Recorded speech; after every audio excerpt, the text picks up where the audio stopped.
Many people say things like they don't have superhero fatigue or franchise fatigue, they have bad movie fatigue. And of course, I do agree to a certain point. Both Marvel and DC on film aren't in the best place because of a succession of poor films over the years from both of them. But I have to ask the question, has the well been poisoned at this point?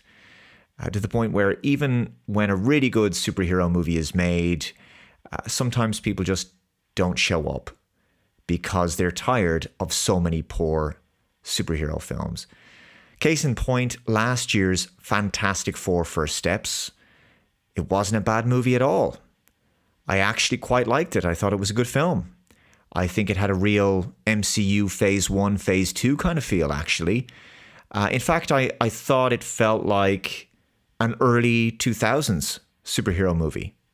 I also thought Thunderbolts was decent, but both films were box office bombs because interest in superhero movies had declined, primarily because there had been so many lackluster installments since really Phase 4.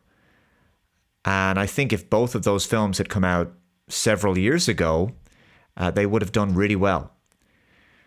Prior to Thunderbolts, there had, of course, been the abysmal Captain America Brave New World, The Marvels, Ant-Man and the Wasp Quantumania, Thor Love and Thunder, Doctor Strange and the Multiverse of Madness, and Black Widow. Just poor films overall. The DCEU made the mistake of trying to emulate late-stage MCU after abandoning the serious, grittier, darker tone of the early Zack Snyder films in that series, and instead churned out some craptastic, underwhelming movies like Blue Beetle, Wonder Woman 1984, Black Adam, Shazam! Fury of the Gods, The Flash, and Aquaman and the Lost Kingdom.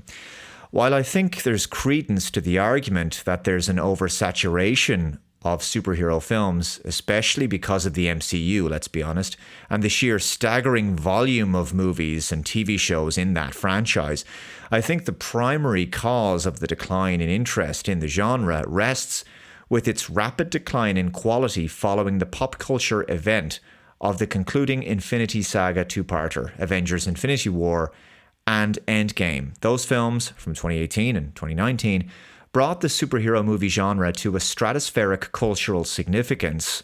Whether you like the genre or not, whether you were indifferent to those films or not, they were probably the last time superhero films were real, actual water cooler gossip worthy.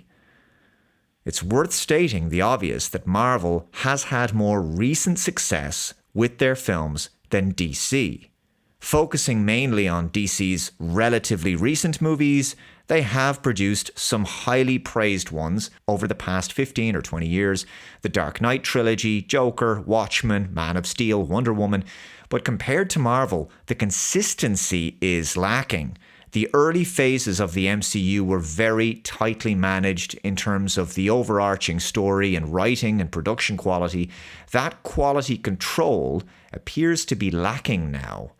There's been complaints about lower quality CGI, scripts that are being heavily rewritten during production, heavy reshoots, which increases budgets, and generally a sense of been there and done that when it comes to the stories.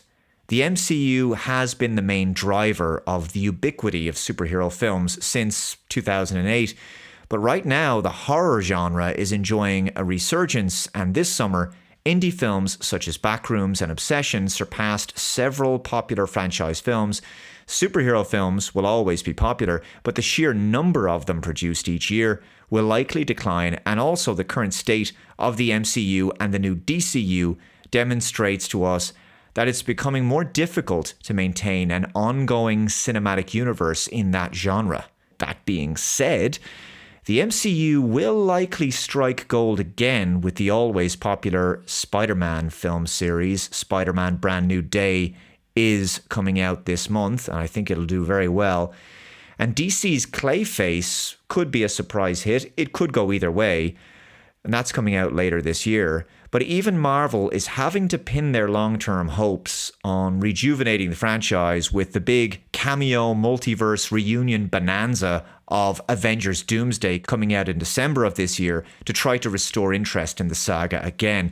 So to me, the film kind of feels like a stunt to regain lost eyeballs. There is a law of diminishing returns that has set in when it comes to the success of the superhero movie genre, and audience trust is just not there because there's been so many mid to poor films in recent years. The spectacular failure of the recent Supergirl is only going to reinforce that growing apathy. Even though there's still going to be more superhero movies made and there will be some hits, I think there'll still be quite a few misses. Is it time for Hollywood to just give up on superhero movies, at least for a while? So there you go, guys. I'm going to throw this one over to you. Looking forward to your comments below. I think it definitely feels as though the superhero movie era we've been living through these past few years is coming to an end. Feels like something new is coming. Maybe that's the video game movie era, and I've talked about that before. But regardless, I think the dominance that superhero movies have had in Hollywood is slowly in decline. Of course, the superhero movie genre will never go anywhere. There will always be an appetite for superhero films. Now, before I wrap this video up, I do want to say a massive thank you for all the well wishes so many of you sent me, because I mentioned in my previous video, and also I put out a post, that I did have a fall a couple of days ago playing with my dog.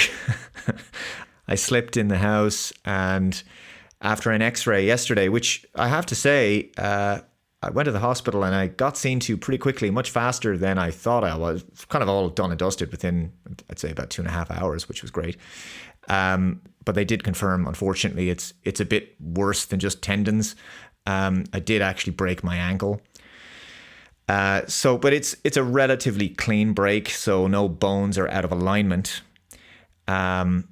It's difficult, obviously, getting around the house and getting in and out of bed, and I have to keep my foot up and ice it and get the swelling down and all that stuff. And I'm taking ibuprofen, but the orthopedics want me to come in next week, and they want to scan it again, and they want to scan it under load. So they want to put some weight on it and just see how it is. X-ray it again and see how it looks when you put some weight on it. So obviously I'm hoping next week is a mere formality and they're not going to tell me I need surgery, because obviously that would extend my recovery time. I don't want that. But I guess I should be okay within 6 to 8 weeks or so. They say to be fully recovered where you're running around again, you do need physio, and that can take a little bit longer, maybe 10 to 12 weeks. But as it stands, it could have been a lot worse. It could have been a far worse break than what I got. So just a reminder not to run around on wet floors like an idiot. Anyway, thanks very much for watching, guys. Take care of yourselves, and I'll see you next time. Bye bye.